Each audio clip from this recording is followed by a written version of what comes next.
Space जो दिखने में बिल्कुल ब्लैक और खामोश नजर आती है, असल में यहाँ इतना कुछ हो रहा है जो ना ही हम सुन सकते हैं और ना ही समझ सकते हैं।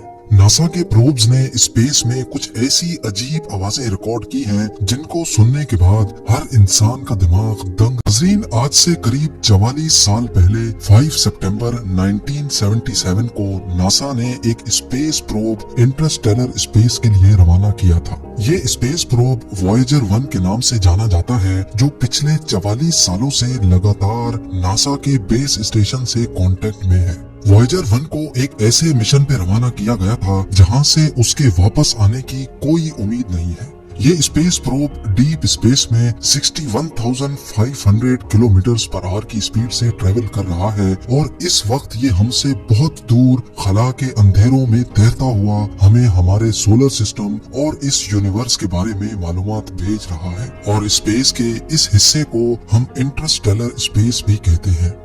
2012 में इंटरस्टेलर स्पेस में दाखिल होते ही एक दिन नासा के साइंटिस्ट को वॉयेजर 1 की तरफ से एक ऐसा सिग्नल रिसीव हुआ जो सबके रोंगटे खड़े करने वाला था।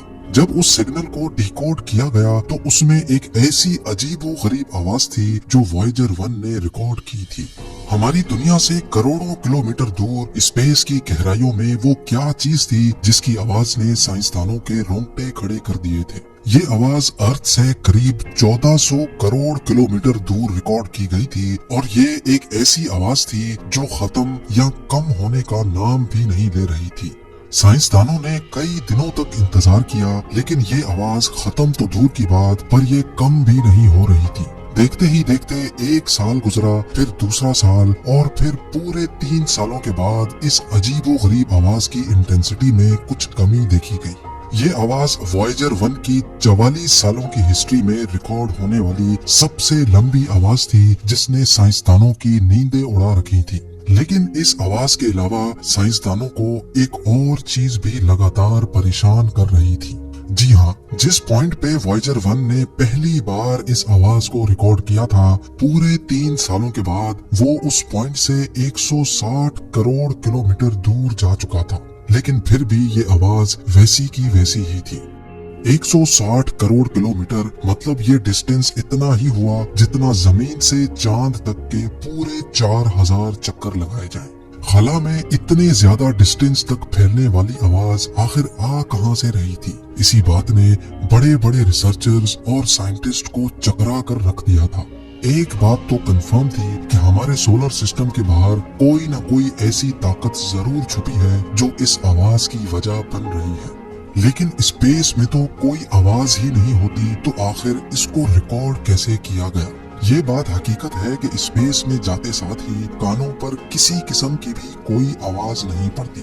हत्ता कि अगर स्पेस वॉक के दौरान एस्ट्रोनॉट्स के बिल्कुल बराबर में कोई धमाका ही क्यों ना हो जाए, वो धमाका दिखेगा तो सही, लेकिन उसकी आवाज कानों तक नहीं पहुंच सकेगी।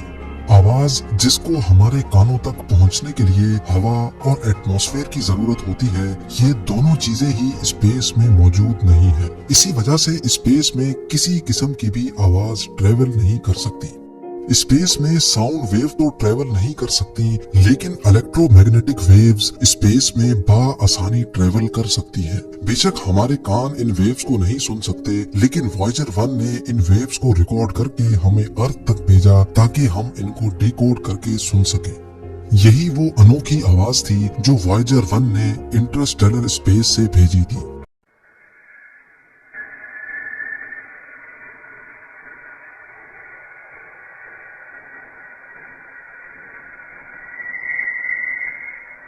कुछ साइंसदानों का कहना है कि ये आवाज स्पेस में मौजूद प्लाज्मा वेव्स के ट्रेवल करने से आई होगी, जबकि कुछ रिसर्चर्स का कहना है कि डीप स्पेस में जरूर कुछ ऐसी ताकतें मौजूद हैं जिनकी एनर्जी की वजह से ये आवाज पैदा होती है। वो कौन सी ताकतें हैं, उनकी एनर्जी आवाज क्यों रिलीज करती है, ये सोचने, समझने और जानने की काबिलियत हम इंसानों के पास अभी तक मौजूद नहीं है। वॉयेजर 1 अपने एंटीनास से ये वेव्स कैप्चर करके उनको रेडियो सिग्नल में कन्वर्ट करता है और फिर अर्थ की तरफ ट्रांसमिट कर देता है। बेशक ये मैसेज लाइट की स्पीड से ट्रेवल करता है, फिर भी इसको अर्थ पर मौजूद नासा के एंटीनास तक पहुंचने में पूरे 21 घंटे लग जाते हैं। ये पहली बार नहीं था जब वॉयेजर 1 ने हमें कोई अनोखी आवाज भेजी थी। इससे पहले भी नासा स्पेस से कई अनोखी आवाजें रिकॉर्ड करने में कामयाब हो चुका है। 2007 में भी एक ऐसा वाकया हुआ था जिसने साइंसदानों को हैरत में डाल दिया था। रिसर्चर्स को स्पेस में कुछ ऐसे सिग्नल मिले जो किसी भी तरह से नॉर्मल नहीं थे। खामोशी के आलम में कुछ ऐसी आवाजें आने लगी जो आधे सेकंड में ही गायब हो जाती थी। ये आवाजें सुनकर ऐसा लग रहा था कि शायद कोई एलियन वॉरशिप लेजर बीम से वॉयेजर पर हमला करने की कोशिश कर रहा है। रिकॉर्ड होने वाली ये आवाजें, जिनको फास्ट रेडियो बर्स्ट कहा जाता है, कुछ ऐसी थी।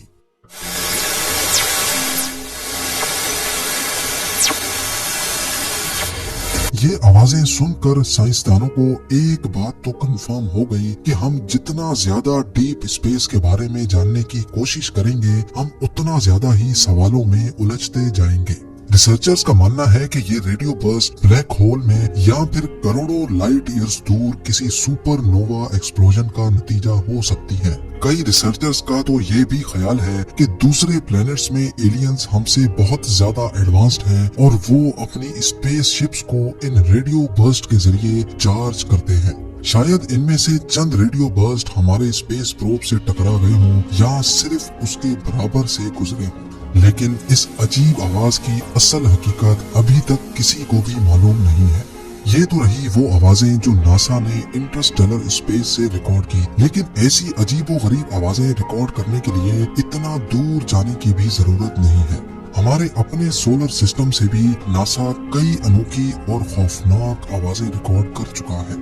वॉयेजर 2 जो नासा ने हमारे सोलर सिस्टम के प्लैनेट्स की रिसर्च के लिए लॉन्च किया था, उसने भी कई ऐसी आवाजें रिकॉर्ड की हैं जिन्होंने पूरी दुनिया को परेशानी में डाल रखा है। ये है जुपिटर का चांद जो गैनीमीड के नाम से जाना जाता है, और ये है इसकी आवाज जो वाकई आपके रोंगटे खड़े करने वाली है।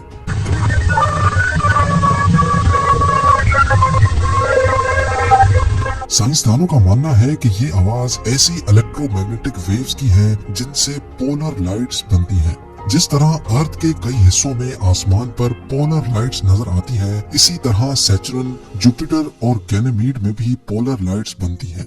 और ये पॉसिबल है कि जो आवाज अभी आपने सुनी वो जुपिटर के मून गैनीमीड में पैदा होने वाली पोलर लाइट्स की कन्वर्टेड आवाज हो।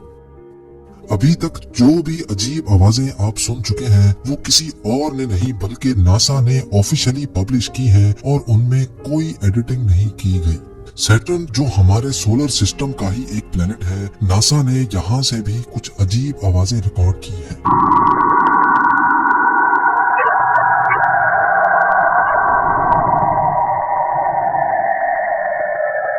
नासा का मानना है कि ये आवाज कैसिनी स्पेस क्राफ्ट ने सैटर्न से निकलने वाली रेडियो वेव्स को कन्वर्ट करके भेजी है, और ये भी शायद सैटर्न में मौजूद पोलर लाइट्स का ही नतीजा है। वॉयेजर 1 जो पिछले 44 सालों से लगातार हमें आउटर स्पेस की फोटोज और इंफॉर्मेशन फराहम कर रहा है, दुख की बात यह है कि अनकरीब हम उसको हमेशा हमेशा के लिए खोने वाले हैं। नासा का कहना है कि वॉयेजर 1 के पास सिर्फ इतनी पावर मौजूद है कि वो अगले 1 या 2 सालों तक हमसे कांटेक्ट में रह सकता है। उसके बाद हमारे पास सिर्फ उसकी ये फोटोज ही बाकी रह जाएंगी। उम्मीद